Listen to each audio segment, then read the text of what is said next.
विनती तुम्हें पुकारे दास, आज भवन में आपने राखो मेरी लाज। बाबा हनुमत लाडले करते भक्ति पुकार, बीच भंवर में नाव है कर दो आकर पार। बाबा जी के प्रिय भक्तों, आज मैं आपको राठौर कैसेट के माध्यम से नीम करोरी महाराज की जीवन गाथा सुनाने जा रही हूँ। इसके निर्माता राम शरण राठौर पत्रकार जी हैं।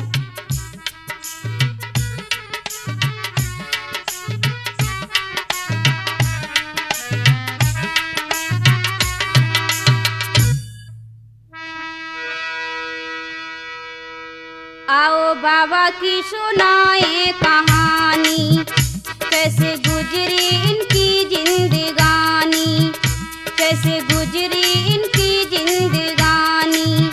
भक्तों ध्यान लगा के सुन लेना, सुन लेना।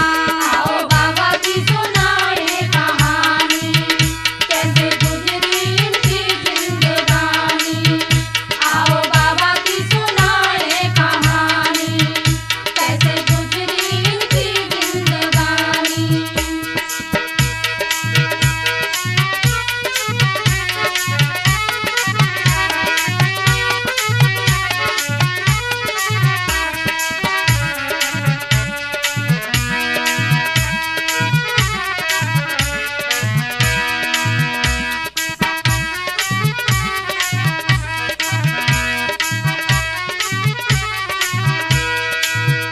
है विद के लेख निराले, कोई इनको बदल ना पाए।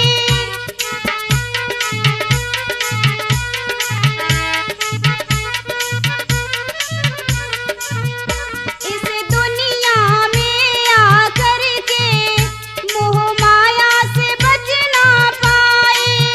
सुन लो मेरी पुकार, होगा सबका उद्धार। ध्यान चरणों में इनके धर लेना, धर लेना। आओ बाबा की सुनाए कहानी, कैसे गुजरी इनकी जिंदगानी। आओ बाबा की सुनाए कहानी, कैसे गुजरी इनकी जिंदगानी।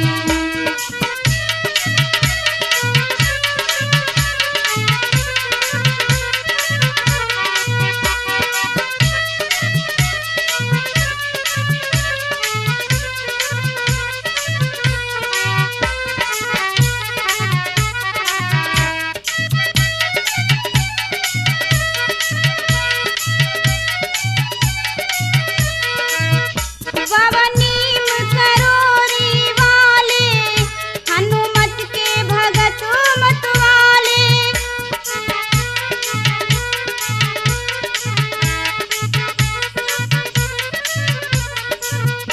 जो इनके दर पे आए, खुले किस्मत के उसके ताले। होती अमृत बौछार, दर पे मिलता है प्यार। मेरा मनवा शीतल कर देना, कर देना। आओ बाबा की सुनाए कहानी, कैसे गुजरी इनकी जिंदगानी। आओ बाबा की सुनाए कहानी, कैसे गुजरी इनकी जिंदगानी।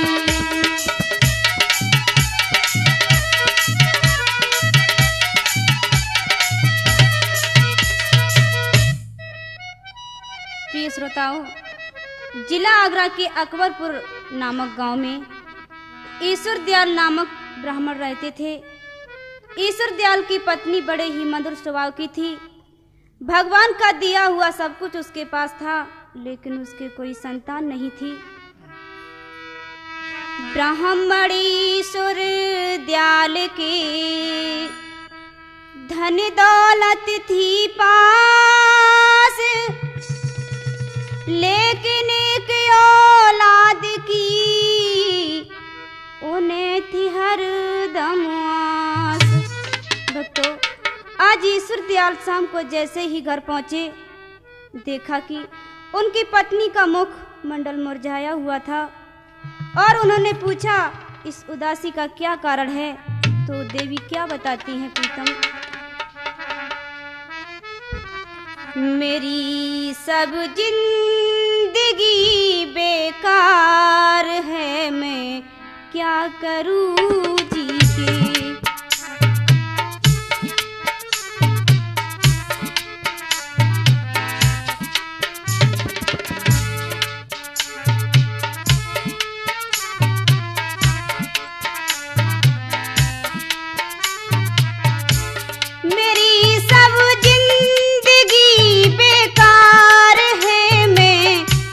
करूं जी के बड़ा मुश्किल है अब जीना, जहर गम का यूं ही पीके।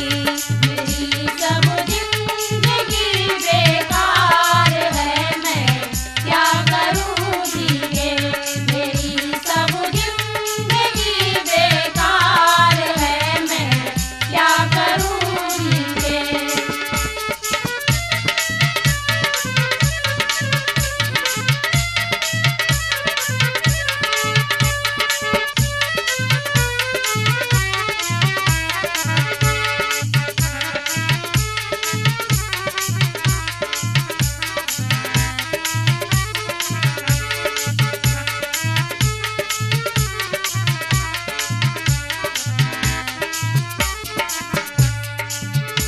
मेरी ममता सदा मांगे कि आंचल में कोई खेले,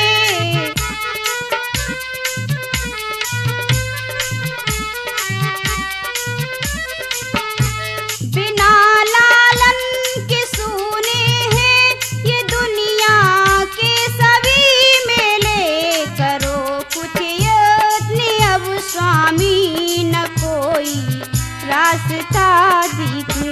मेरी सब जिंदगी बेकार है, मैं क्या करूं जी के।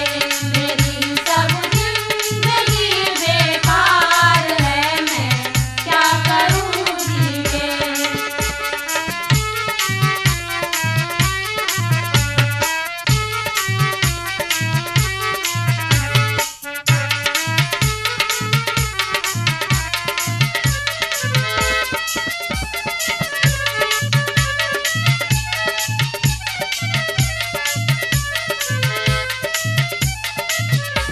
मेरे आंगन का हर कोना तरसता एक आहत को,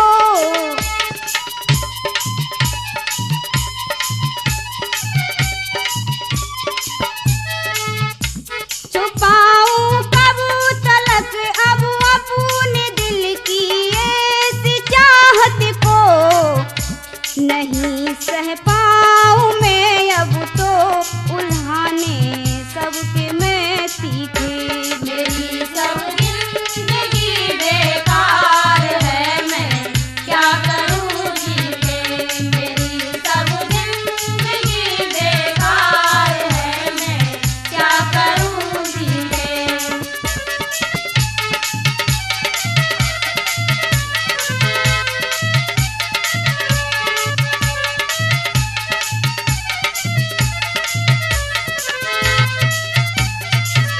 भक्तों, आज ईश्वर दयाल ने जब अपनी पत्नी को रोते हुए देखा तो उनकी आंखों में आंसू आ गए और वो कहने लगे, मन को मैला मत करो, सब पूरे होंगे काज, खुशियाँ भी कल आएगी जो दुख पड़े हैं आज। ईश्वर दयाल बोले, देवी तुम चिंता न करो, हम दोनों अपने गुरु के पास चलेंगे, वो अवश्य ही कुछ समाधान करेंगे। आज दोनों पति पत्नी गुरुदेव के पास चलते हैं और पास में पहुंचे हैं और क्या कहने लगे, गुरुदेव तुम्हारे चरणों में दुनिया के सताए आए हैं, तुम भी न हमें ठुकरा देना, हम इस जग के ठुकराए हैं। गुरुदेव तुम्हारे चरणों में दुनिया के सताए आए हैं। गुरुदेव तुम्हारे चरणों में दुनिया के सताए आए हैं।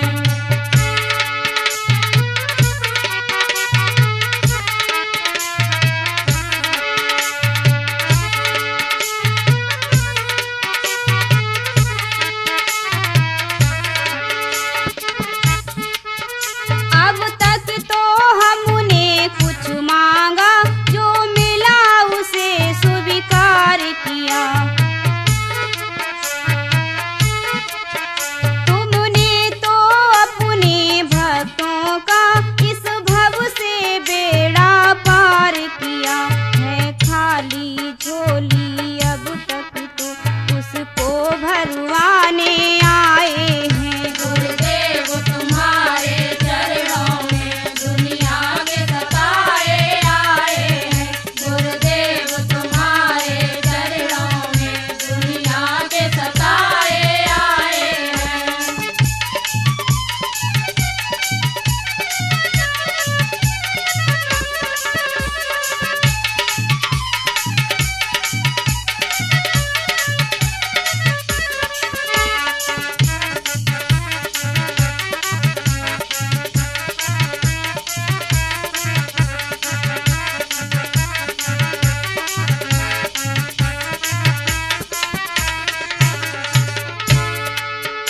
अब खाली हाथ न जाएंगे गुरुदेव तुम्हारे द्वारे से।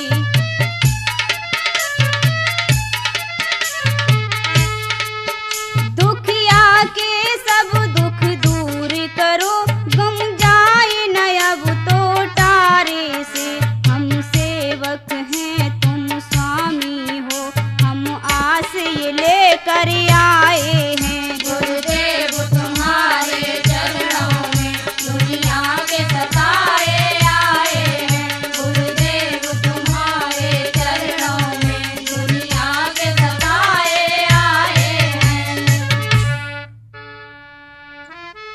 भक्तों, गुरुदेव ने जब अपने शिष्य की ऐसी हालत देखी तो कहा, बेटा ये प्रसाद लो और हनुमान जी की कृपा से तुम्हें पुत्र रत्न की प्राप्ति होगी। ऐसी बाणी सुनकर दोनों खुशी खुशी घर वापस आ जाते हैं। क्या होता है? बरसों से घर के आंगन में गम की काली छाया थी। किलकारी गूंजी उसमें बजरंग बली की माया थी। भाइयों, आज ईश्वर दयाल के घर एक पुत्र का जन्म हुआ। माँ बाप ने बड़े लाड प्यार से उसका पालन पोषण किया और उसका नाम लक्ष्मण दास रखा गया। भक्तों, जीवन धूप छांव का मेला है। आज लक्ष्मण दास 5 वर्ष के हुए कि विधाता ने उनकी माँ को उनसे छीन लिया। बिन माँ का बालक आज बिलक रहा है। क्या कहता है? मुझे माँ ना मिली, बाकी सब कुछ मिला, अपने मालिक से है ये गिला। यूं तड़पता रहूं, मन की किसी से कहूँ, यूं तड़पता रहूं, मन की किसी से कहूँ, किन पापों का है ये सिला। मुझे माँ ना मिली, बाकी सब कुछ मिला, अपने मालिक से है ये गिला। मुझे माँ ना मिली, बाकी सब कुछ मिला, अपने मालिक से है ये गिला। मुझे माँ ना मिली।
संदीप की सुनदाता, ऐसे जीवन किसी का न उजड़े, ऐसे जीवन किसी का न उजड़े।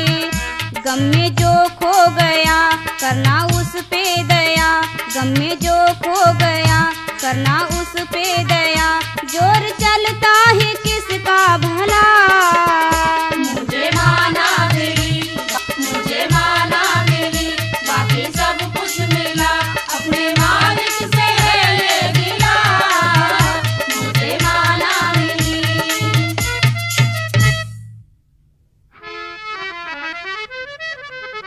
भक्तों, अभी लक्ष्मण दास की किस्मत में और ही दुख थे जो उसे सौतेली माँ के रूप में मिले। ईश्वर दयाल ने जब दूसरी शादी की तो उनकी पत्नी ने बालक लक्ष्मण दास पर अत्याचार शुरू कर दिए थे। कैसे? नारी ने जब देखो घर सौतन को छैया, छैया पर जुल्म करे घर आई जो मैया, छैया पे जुल्म करे घर आई जो मैया, छैया पे जुल्म करे घर आई जो मैया।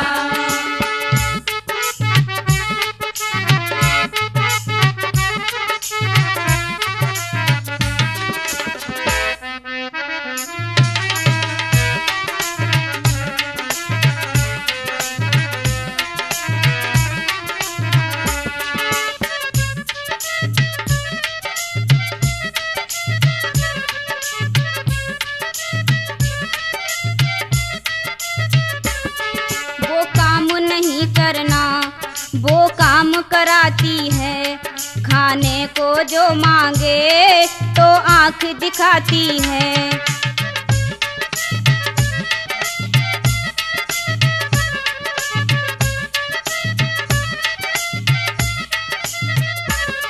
दिन भर में एक समय, दिन भर में एक समय भोजन पावे छैया, छैया पे जुल्म करे घर आई जो मैया, छैया पे जुल्म करे घर आई जो मैया।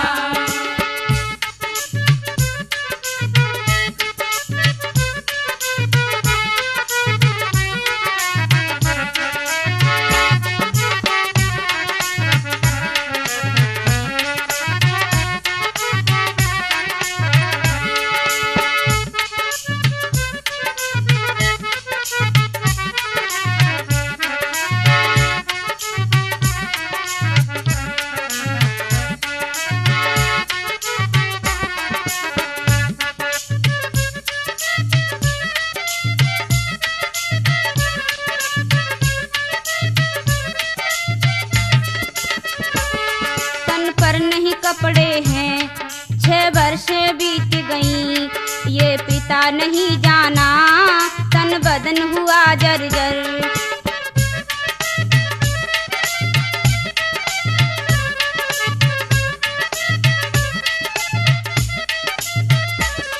कोई धीर न धरवैया, कोई धीर न धरवैया, छैया पे जुल्म करे घर आई जो मैया, छैया पे जुल्म करे घर आई जो मैया।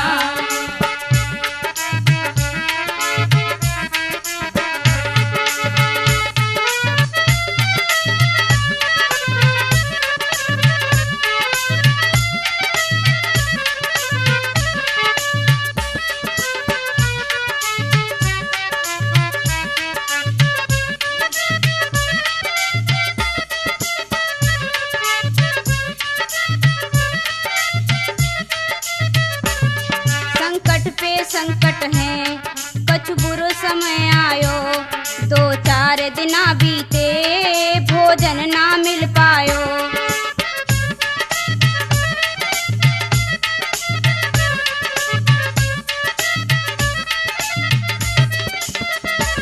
भूख से हुआ व्याकुल, भूख से हुआ व्याकुल, बिन मैया को छैया, छैया पे जुल्म करे घर आई जो मैया, छैया पे जुल्म करे घर आई जो मैया।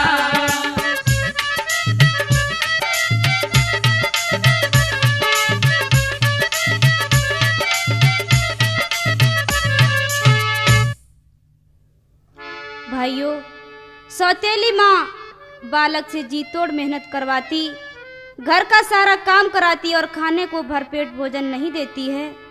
आज दुखी बालक पिता के पास पहुंचा और बोला, पिताजी क्या बताऊं मैं मौसी की करनी, क्या बताऊं मैं मौसी की करनी, खाना भर पेट देती नहीं है, देती भी है अगर एक निवाला, चैन से खाने ना देती है। क्या बताऊं मैं मौसी की करनी, खाना भर पेट देती नहीं है। क्या बताऊं मैं मौसी की करनी, खाना भर पेट देती नहीं है।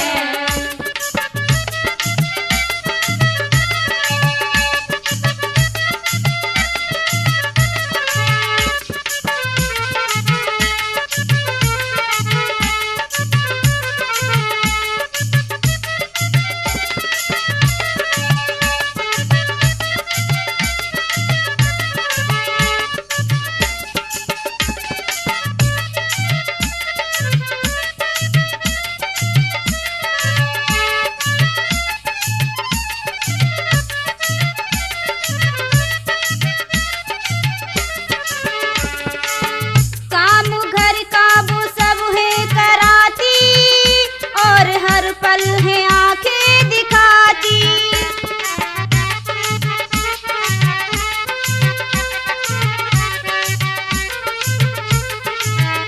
काम घर का वो सब है कराती और हर पल है आंखें दिखाती। जुल्म कब तक सहूं मैं पिताजी, जुल्म कब तक सहूं मैं पिताजी, सहन अब और होती नहीं है। क्या बताऊं मैं मौसी की करनी, खाना भर पेट देती नहीं है। क्या बताऊं मैं मौसी की करनी, खाना भर पेट देती नहीं है।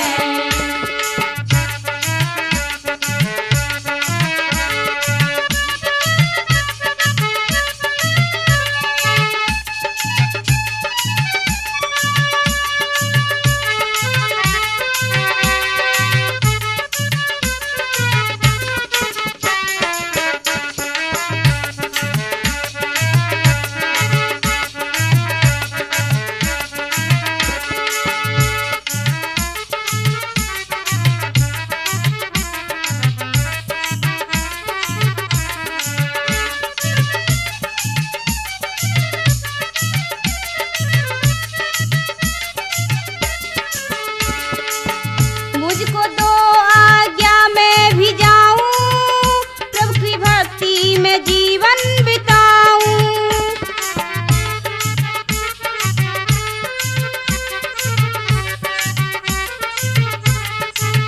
मुझको दो आज्ञा मैं भी जाऊं, प्रभु की भक्ति में जीवन बिताऊं। अब न रोको मुझे जाने ही दो, अब न रोको मुझे जान ही दो, साधना घर में होती नहीं है। क्या बताऊं मैं मौसी की करनी, खाना भर पेट देती नहीं है। क्या बताऊं मैं मौसी की करनी, खाना भर पेट देती नहीं है।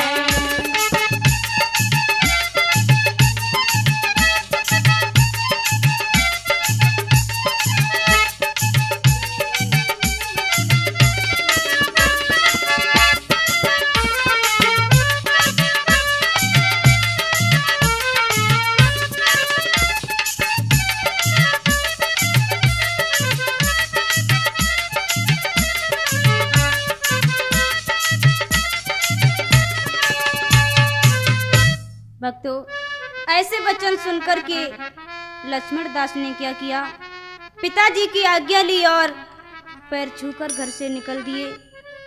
उस समय उनकी अवस्था 10 बरस की थी।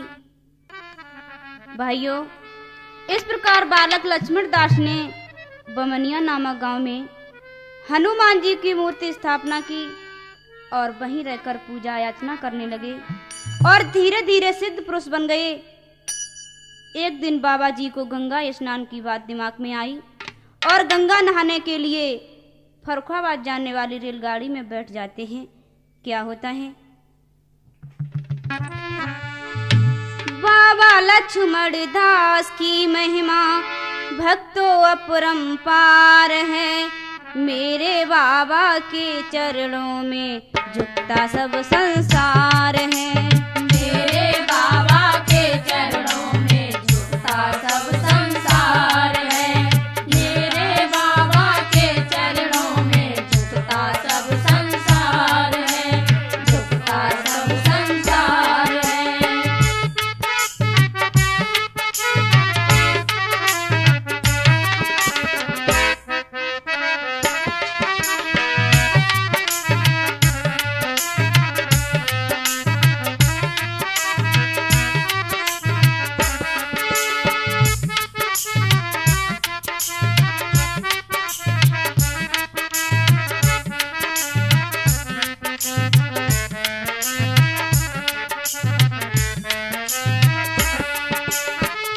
कमंडल हाथ में लेके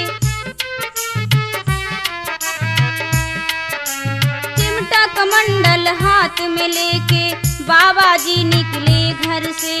गंगा नहाने की बात सोच के मन ही मन है वो हर से।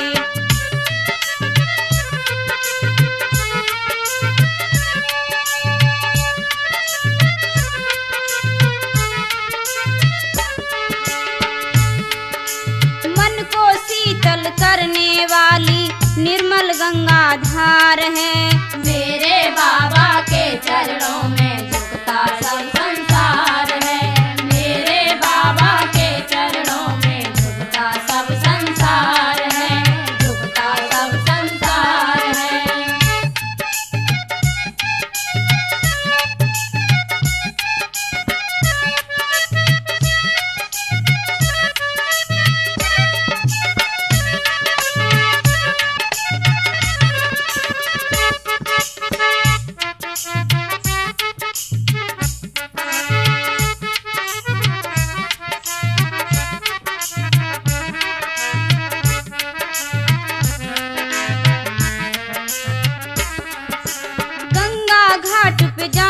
को बाबा बैठे रेल में, बिना टिकट टीटी ने पाया, बोला चल तू जेल में।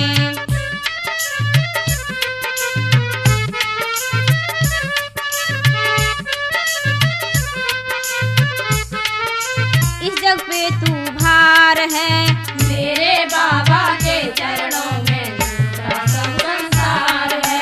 मेरे बाबा के चरणों में झुकता सब संसार है। झुकता सब संसार है।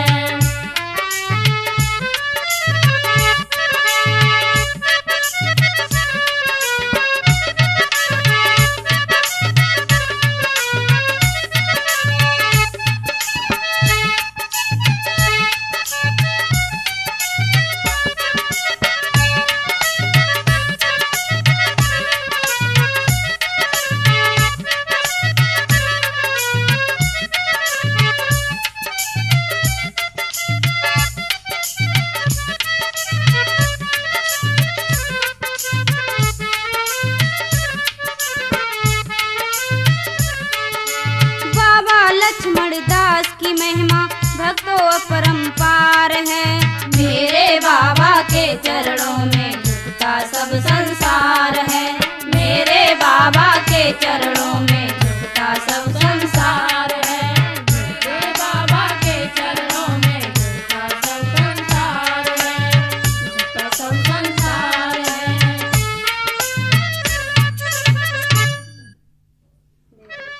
भक्तों, उसी समय एक अंग्रेज टीटी ने बाबा से कहा, ये पाखंडी तेरी टिकट कहाँ है? और उसकी बात सुनकर के बाबा बोले, सुन, मेरी तो टिकट बजरंगी, मेरी तो टिकट बजरंगी, बतलाऊं मैं तुम्हें, और तो नहीं है कुछ भी, दिखलाऊं मैं तुम्हें, दिखलाऊं मैं तुम्हें। सुन लो बाबूजी, मेरे बाबूजी, सुन लो बाबूजी, मेरे बाबूजी, सुन लो बाबूजी, मेरे बाबूजी।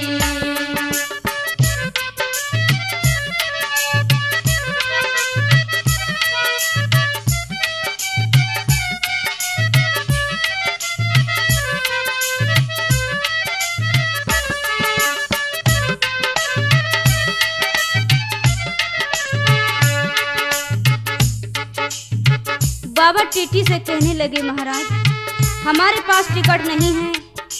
क्या कहते हैं? मेरे तो तन मन धन सभी बजरंग बली है, मैं हूँ फकीर साधु ना कोई चली हूँ।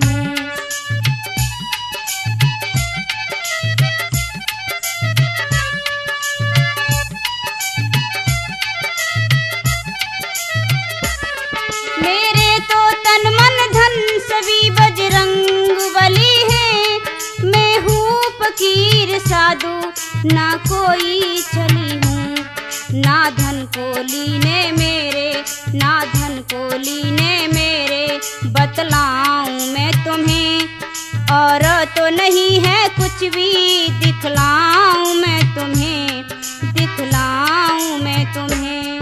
मेरे बाबूजी, सुन लो बाबूजी, मेरे बाबूजी, सुन लो बाबूजी।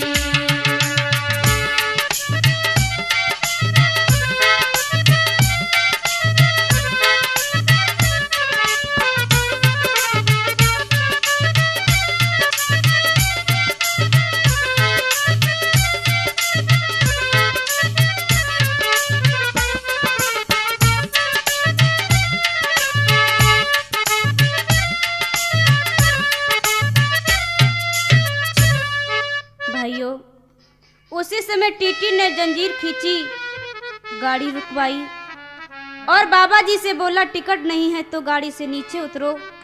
भाइयों, बाबा जी चुपचाप गाड़ी से नीचे उतर आते हैं और एक वृक्ष के नीचे बैठ करके भगवान के भजन में मगन हो जाते हैं।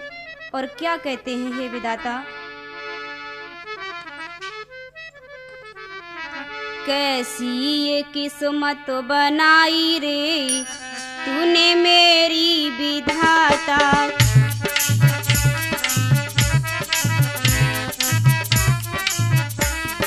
कैसी ये किस्मत बनाई रे तूने मेरी विधाता।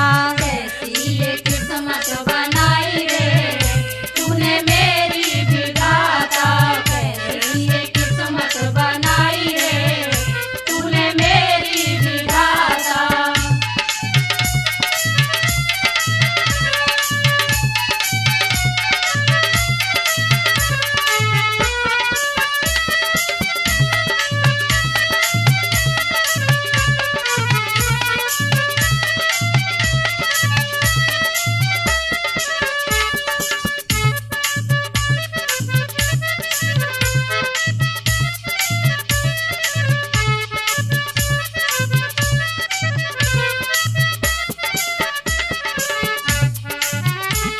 बाबा बजरंग बली के ध्यान में मगन हो जाते हैं और कहते हैं, मेरी विधाता तूने ओ जन्मदाता, मेरी विधाता तूने ओ जन्मदाता।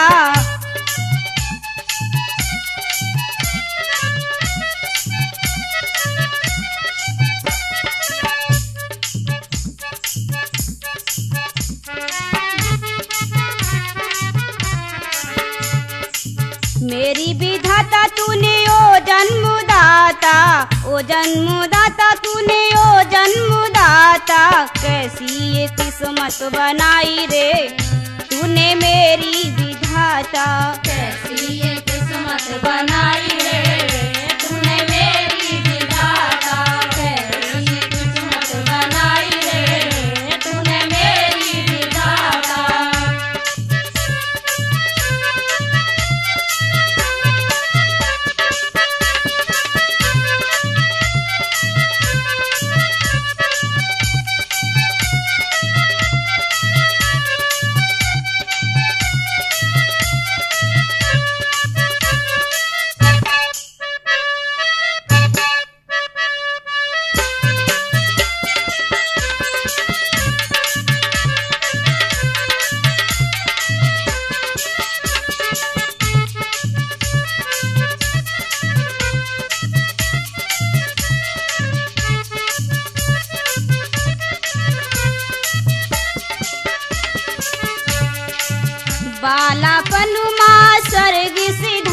पुरारी, सुख चीनो दुख दियो पुरारी।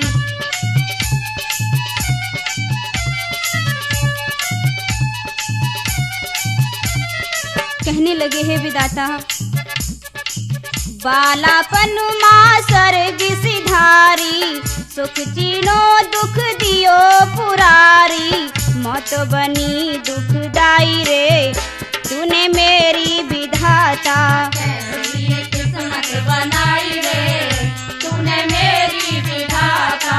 कैसी किस्मत बनाई रे, तूने मेरी विधाता।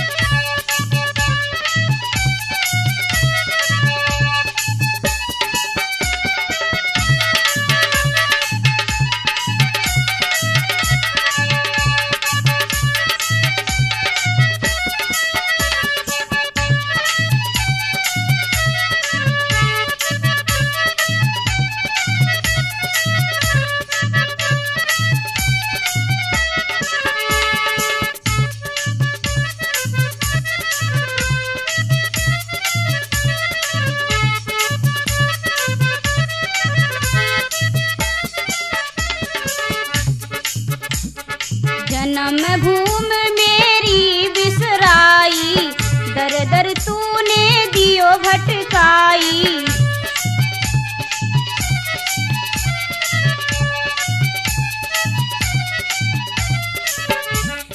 जन्म भूमि मेरी बिसराई, दर दर तूने दियो भटकाई। गाड़ी से दियो उतराई रे, तूने मेरी विधाता। कैसी किस्मत बनाई रे, तूने मेरी विधाता। किस्मत बनाई रे, तूने मेरी विधाता।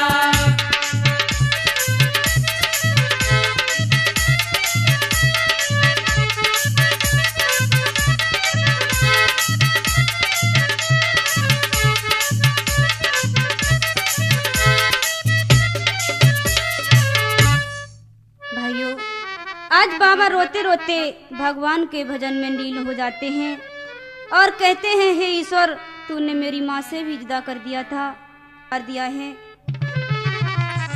उधर जब गाड़ी को आगे बढ़ाया तो गाड़ी आगे जब नहीं बढ़ती है, ड्राइवर परेशान हो जाता है, लेकिन गाड़ी अपनी जगह से नहीं हिलती है। क्या होता है? पहिया जामू भयो गाड़ी को, गाड़ी आगे बढ़त है नाए। तो गाड़ी में बाबा जी को ढूंढो जाए।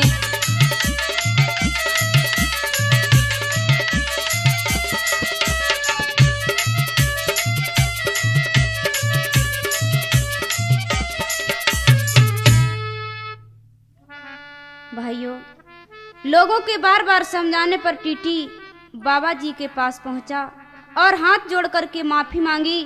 भक्तों, ये पावन स्थान नीम करोरी गांव था। गांव के लोगों ने बाबा जी से कुछ दिन के लिए रुकने के लिए निवेदन किया।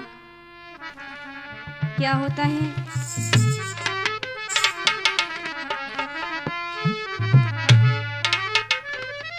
बाबा जी ने नीम करोरी में गुफा बनवाकर तपस्या की और उस तपस्थली को पावन धाम बना दिया।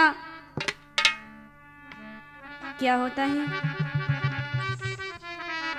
पावन नीम करोरी धाम में आके शीश झुकाऊं।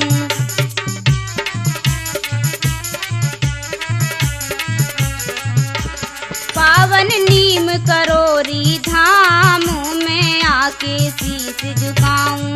मैं आके शीश झुकाऊं, मैं आके शीश झुकाऊं। पावन नीम करोरी धाम में आके शीश झुकाऊं। पावन नीम करोरी धाम में आके शीश झुकाऊं।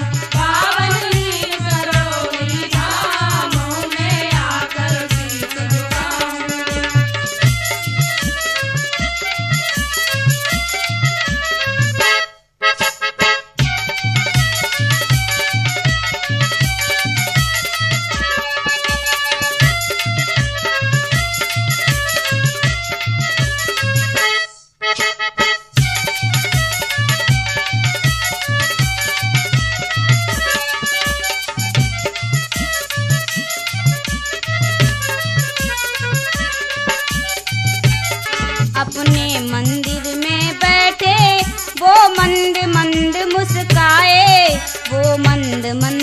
मुस्काए, भक्तों की बिगड़ी बनाए।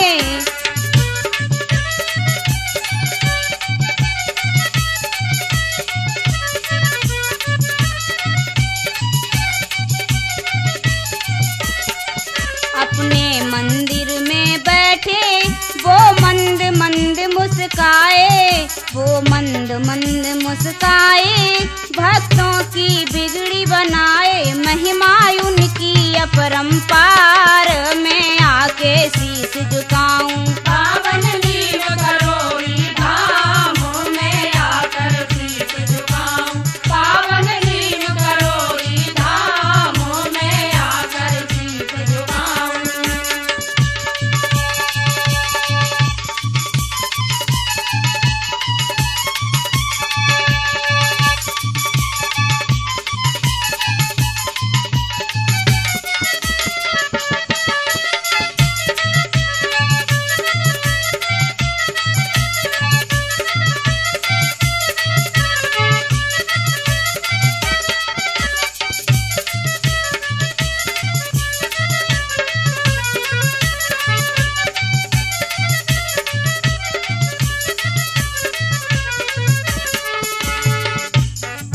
मैं ओढ़ चुनरिया आऊं, बाबा की महिमा गाऊं, बाबा की महिमा गाऊं, अपनी बिगड़ी बनवाऊं।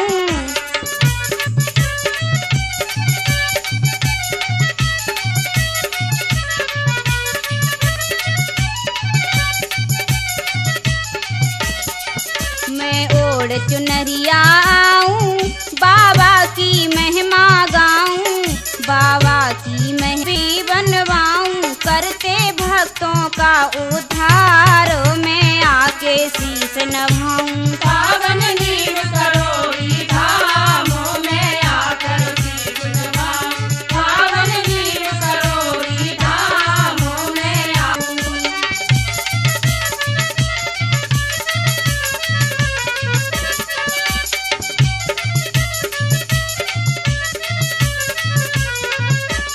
पावन नीम करोड़ी धाम में आके शीश झुकाऊं।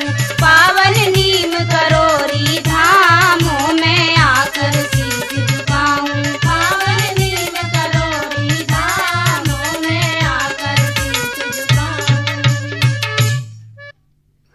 भक्तों, इस प्रकार नीम करोड़ी महाराज ने अपने नीम करोड़ी धाम पर आने वाले भक्तों के और नीम करोड़ी धाम में हर मंगलवार को मेला लगता है और जो भी हमारे महाराज के भवन में आते हैं उनके अवश्य संकट दूर हो जाते हैं। कैसी?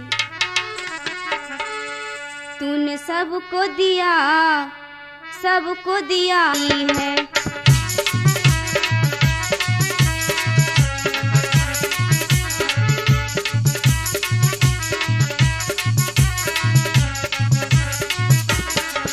तूने तार दिया भक्तों को, सच्ची सरकार तुम्हारी है। तूने सबको दिया, आज हमारी बारी है। तूने सबको दिया, आज हमारी बारी है।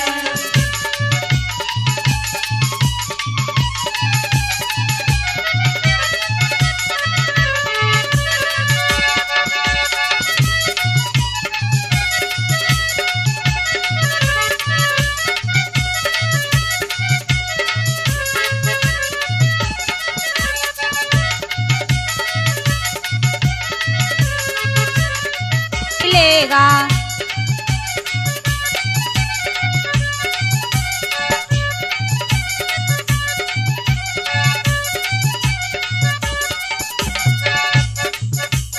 थोड़ा थोड़ा देने से काम न चलेगा, आज तो जी भर के तेरे दर से मिलेगा। तूने तार दिया के सबको, सच्ची सरकार तुम्हारी है। तूने सबको दिया, आज हमारी बारी है। तूने सबको दिया, आज हमारी बारी है।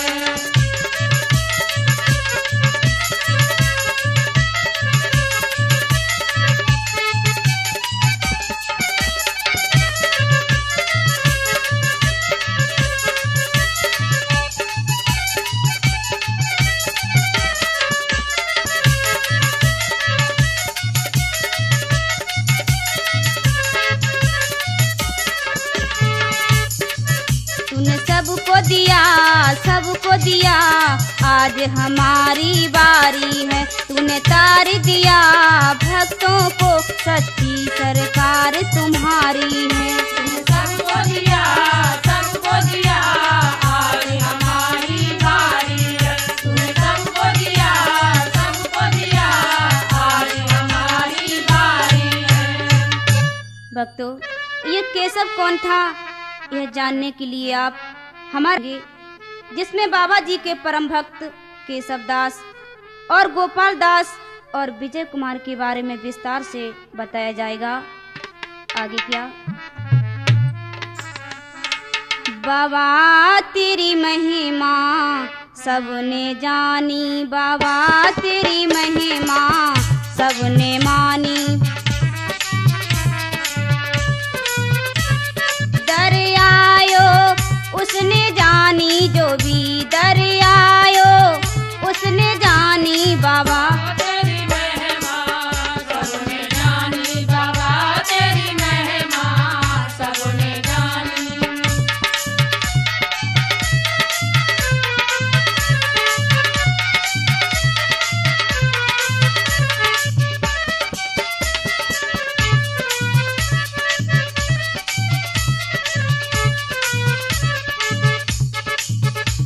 बाबा दर्शन को मैं भी व्याकुल, बाबा दर्शन को मैं भी व्याकुल। सुनी है जब से तेरी कहानी, बाबा तेरी महिमा सबने जानी, बाबा तेरी महिमा सबने जानी।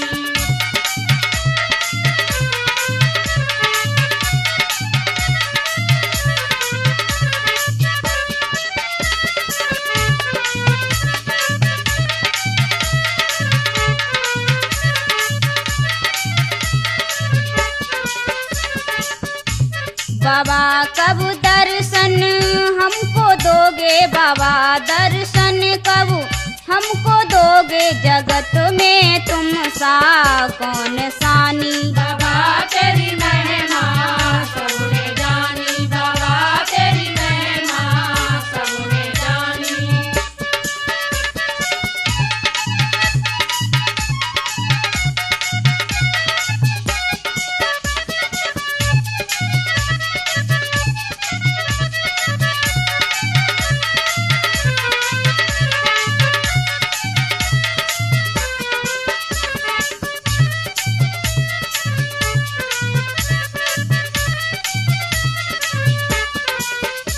बाबा तेरी बेटी द्वारे आई, बाबा तेरी है माँ आनी। बाबा तेरी महिमा सबने जानी, बाबा तेरी महिमा सबने जानी।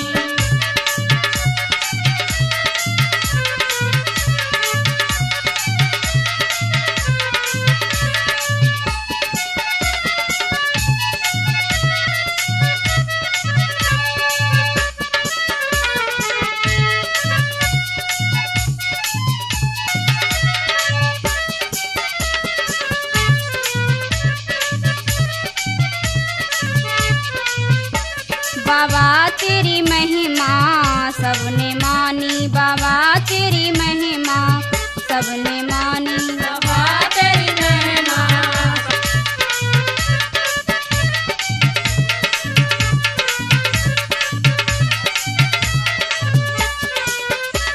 बाबा तेरी महिमा सबने मानी, बाबा तेरी महिमा सबने मानी। बाबा तेरी महिमा सबने मानी, बाबा तेरी महिमा सबने मानी। भाइयों, हमारे साथ हारमोनियम पर साथ दे रहे हैं फिरोज खान, जो एका के रहने वाले हैं, जो आगरा के रहने वाले हैं। बाबा जब से मन तुमसे लागा, बाबा मन जब जानी, बाबा तेरी महिमा सबने जानी। बतो और इसके रिकॉर्डिंग करता महेंद्र सिंह साथी और घुंघरू पर साथ दे रहे हैं प्रेमचंद शास्त्री जी, और घड़ा पर साथ दे रहे हैं श्यामवीर भाई साहब, और इसके लेखक संदीप राठौर। शरण पत्रकार जी हैं। बाबा प्यासी आंखें ये देखें, बाबा प्यासी आंखें तेरी महिमा सबने जानी, बाबा तेरी महिमा सबने जानी।